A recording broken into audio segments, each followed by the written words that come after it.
دا څو ورځې مخکې خو هغه یو انټرویو موږ کړې وه په هغه کې څه داسې تورې راغلي دي چې هغه تورې مطلب څه پریشاني جوړه کړې ده زما استادان زما ملګري زما انډیوالان هغه ډېر مطلب په دې خبرو پریشان وو. یوه خبره دا د عزیزانو دا زه چې دا اوس کوم مجلس کوم دا زما د خیرخواهانو دپاره کوم چې څوک زما خیرخواهان دي زما خواخوږي دي په ما یې خوا بدیږي زما مینوال دي دا د هغو دپاره کوم. زه د هغو مورید یم او کوم چې بدخواهان دي بدخواهان هغه د دې مخکې په ما پسې بد ویل د دې بعد هم په ما پسې بد ویل دا د هغو دپاره نه ده. دا زما د هغه یارانو زما د هغه استادانو زما د هغه علماو چې زه د پښو خاوره یم زه د دوی مورید یم او کوم څوک چې زما خیرخواهان دي زما خیرخواهان دي د هغو زه مورید یم او بدخواهان چې کوم دي بدخواهان پروا نه لري په دنیا کې دا خبرې بیخي ډېرې راځي.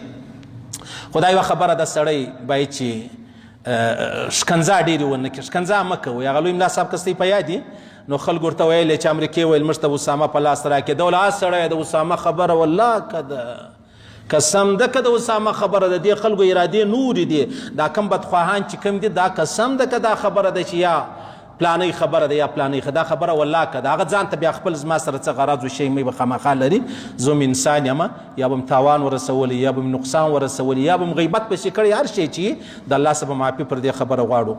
اوله خبره دا د عزیزانو چې مولانا حمید الحق صاحب چې دا تېرو ورځو کې دا تېره جمعه نه بله جمعه په خپل مسجد کې د جمعې لمانځه بعد چا وواژي د دې سړي په شهادت کې شک لیدل الله او رسول و دې ته شهید ویلی دی که څوک په دې کې شک ویني دا هغه په ایمان کې شک دی. بس خبره خلاصه سوله. کوم سړی د دې عالم په شهادت کې مظلوم په خپل مسجد کې د چا پښم نه ماته کړی د چا لاس نه مات کړی یو سړی راځي دی په وینو سور کوي دا ته الله او رسول شهید ویلی دی که څوک نه وایي هغه بیا دشمن دی.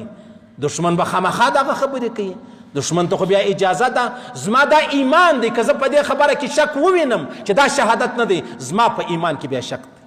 دا خبره ختمه شوه. او دویمه خبره دا د عزیزانو چې دغه مولوي صاحب و موزیک و پلانۍ خبره یاره اول خدا خبر درته کوم چې زما د اکوړې سره ډېر زبردسته روحاني تعلق مې دی ورسره زما استادان زما د لیو سبقان ویلي الله دې ما وساتي الله دې ما وساتي چې زه دوی په حواله باندې غلط ګمان کوم یا بد ګمان کوم الله دې مو وساتي الله دې توفیق نه راکوي مرګ غواړم خو دا شی غواړم نه. خبره داسې ده عزیزانو چې دغه موزیک چې کوم هغه ما سره مجلس و په انټرویو کې ولته غزلې اورې ما ویل یاره کله کېدلی سي داسې په مخه یو غزل راغلی لکه دا پلاني سړي چې داسې غزل ولا هله نو نارې الله مولوي صاحب غزلې اورې او ظالمانو. ما په دا انټرویو کې ورته ویل مال په ما الله خبر دی زه چې کله په موټر کې په سفر روان یم زه قاضي فضل الله صاحب په امریکا کې دی شمالي ډېر زورور د قرآن مفسر دی زه هغه تفسیرونه اورم د قرآن تفسیر اورم یا د دیوبند د سپین ږیرو علماو مشایخو خاص کر پالمپوري صاحب د هغه بیان اورم. کله که داسې غزل په مخه راغلی نو دا اوس خبره ده وسړی که تی ولې داسې کوئ تی ولې په خبره سر نه خلاصوئ. ما تی ته پرون دا خبره وکړه ما ویلې تاسو علما د انبیاو رقم پاک مه بلئ ملایان دي تاسو د کافرانو رقم ناپاکه نه بلي. خبره خلاصه سوه. زم ګناهګاره یم تم ګناهګاره یې په دې کې څه خبره ده.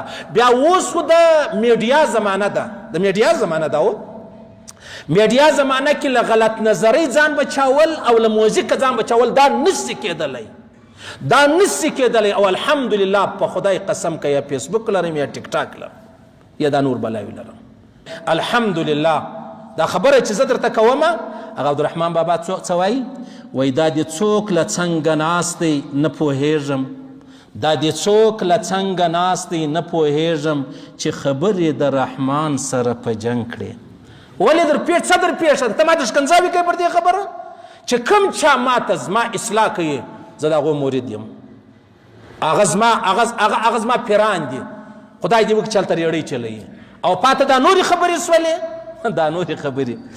زه خو نو یو شی لرم الحمدلله یو دغه شی الله پاک را کړی دی چې دا موزیک خبره چې کومه ده عبدالله ابن مسعود فرمایي په قرآن کې الله پاک لهو الحدیث چې کوم ویلی دي قسم یې اخیستی دی چې د لهو الحدیث څخه مراد دا موزیک دی دا باجي دی دا ډولونه دي قسم عبدالله بن مسعود اخیستی. زه به دا خبره کوم چې دا جایزه دي، العیاذ بالله. نو زه ګناه کوم، زه به جایزه بولم. په ګناه سړی ګناهګاره کیږي او په منلو یې سړی کافر کیږي. او زه به دومره زه ملا، زه سپینه ژره، زه د مسجد په ممبر، او زه به ناست یم غزلې به اورم. نو د غزلو څخه کله سړی ځان بچاولی شي؟ که په خپله ناورې په موټر کې به یي، که په موټر کې نه یي په بس کې به یي، که په بس کې نه یي په یو واده کې به یي. د دې څوک ځان بچاولی شي؟ الله اکبر، استغفر الله. او بله خبره دا ده، وایي دی کرامت نه مني. کرامت زه د ژوندی کرامت تر وښیم، در ما ګرڅه بل څوک غټ کرامت لري نه. زما دومره لوی کرامت دی چې زه په 2 خبرو باندې و نیم جهان ته روزګار شروع کوم. په دا 2 خبرو باندې نیم جهان ته ما روزګار پیدا کړي. کني ورک کولو اچا نه ولیدلی بدولو با 2 خبرې رالی ما بین لره، الله روزګار پیدا سو، الله زه نور روزګار در پیدا کوم، نور در پیدا کوم، پریشانه کیږئ ما. ها یو عجبه تورې به درته ووایم. ما 3 خبرې زده کړي دي. 2 د مولانا صاحب سم زده کړي دي، یوه خبره مې د عمران خان سه زده کړې ده. کمې خبرې د مولانا صاحب سمې دا خبرې زده کړي دي. اولنۍ خبره دا د مولانا صاحب چې د چا سره مخالفت کوي یا دشمني کوي یا هر څه مجلسونو خو جي راځي، د هغه د ذاته پورې تعلق لري، د هغه لور، د هغه خور، د هغه ښځه په هغه تعلق نه لري، قطعا نه کوي. دا دومره لوی کمال دی، دا د اولیاو کمال دی، د اولیاو.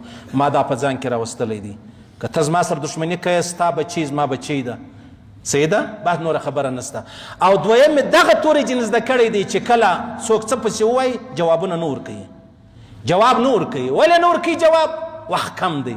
هغه اولني وایي، پښتانه وایي کله چې سړی په سفر روان نو د یوې کوڅې سم سپی پر وغاپي، د بلې کوڅې سم، د یوې خیمې سم، د بلې خیمې سم، دا چې ته ډبره راخلې هر سپی جلا جلا ولې، نو بیا ته منزل ته رسېدلی سې نشي رسېدی. او زما هم دغه عقیده ده، زما هم دغه یقین دی.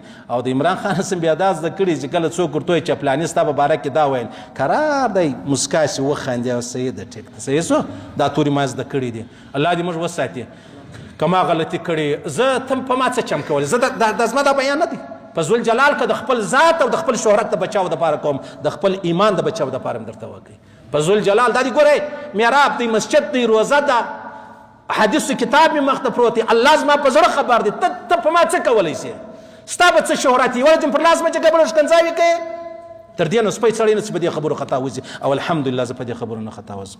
الله دې موږ ته عفو وکړي، الله دې نو بدمرغۍ وساتي. کومې غلطۍ چې په قصده کړي دي الله دې معافي راته وکړي، کوم په خطا کړي دي الله دې معافي راته وکړي. موږ ټولو ته دې الله معافي وکړي، را روان ژوند کې دې الله معافي راته وکړي. الله دې مطلب موږ ته پر صراط مستقیم ژوند را نصیب کړي. الله دې زما علما، اکابر، مشایخ د دیوبند الله پاک دې د دوی د دعاګانو نه باسي، الله پاک دې د دوی د اصلاح نه باسي چې دوی ماته یو خبره وکړي او زه بیا په هغه عمل نه کوم.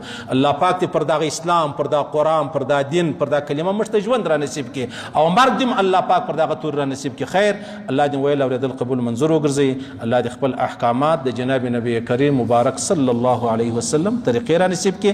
پر دې تورې دې الله پاک موږ غریبان عزیزان ټول عالم اسلام ته مرګ ور نصیب کړي چې مرو دا ووایي لا اله الا الله محمد رسول